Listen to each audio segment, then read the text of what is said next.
విష్ణవే నమః. మనం బ్రతకటానికి 3 యూనివర్సిటీలలో అప్లికేషన్లు పెడితే ఆ 3 యూనివర్సిటీలు మన అప్లికేషన్ని తిరస్కరించాయి. ఒకే ఒక్క యూనివర్సిటీ మనల్ని పిలిచి మరీ ఇచ్చింది. ఆ యూనివర్సిటీ పేరు కలి, అంటే కలియుగం అన్నమాట. ఆ కలియుగం అనే యూనివర్సిటీలో ఎలా ఉండాలయ్యా అంటే కాలక్షేపోన కర్తవ్యం. అంటే కాలాన్ని కాలక్షేపం చేయకూడదు. క్షీణం ఆయుర్దినే దినే. ఎందుకయ్యా అంటే ప్రతి క్షణం నీ ఆయుష్ క్షీణిస్తూ ఉంటుంది. కావున యమస్య కరుణా నాస్తి.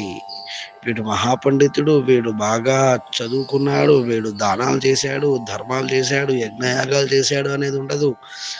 ఎవరి సమయాన్ని బట్టి, ఎవరి టైంను బట్టి వాడు పక్కకు తప్పుకోవాల్సిందే. యముడు తీసుకెళ్ళిపోతాడు. అందుకనే యమస్య కరుణా నాస్తి. యముడు కనీసం కరుణ చూపించాడు. కర్తవ్యం హరికీర్తనం. మరి ఏమిటయ్యా నీ కర్తవ్యం అంటే హరికీర్తనం కనుక చేస్తే స్వర్గానికి వెళుతావు. అదే విధముగా కలికాలంలో మనకి ముక్తి కలగాలి.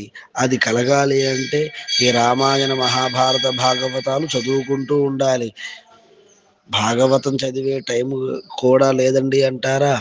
భాగవతం భాగవతం భాగవతం అని అంటూ ఉంటే ఎప్పుడో అప్పుడు బాగవుతాం.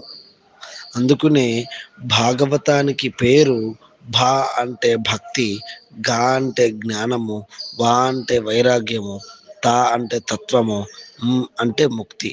మొత్తం కలిపితే భాగవతం. అంటే మొత్తంగా భాగవతం అంటే బాగవుతాం అన్నమాట.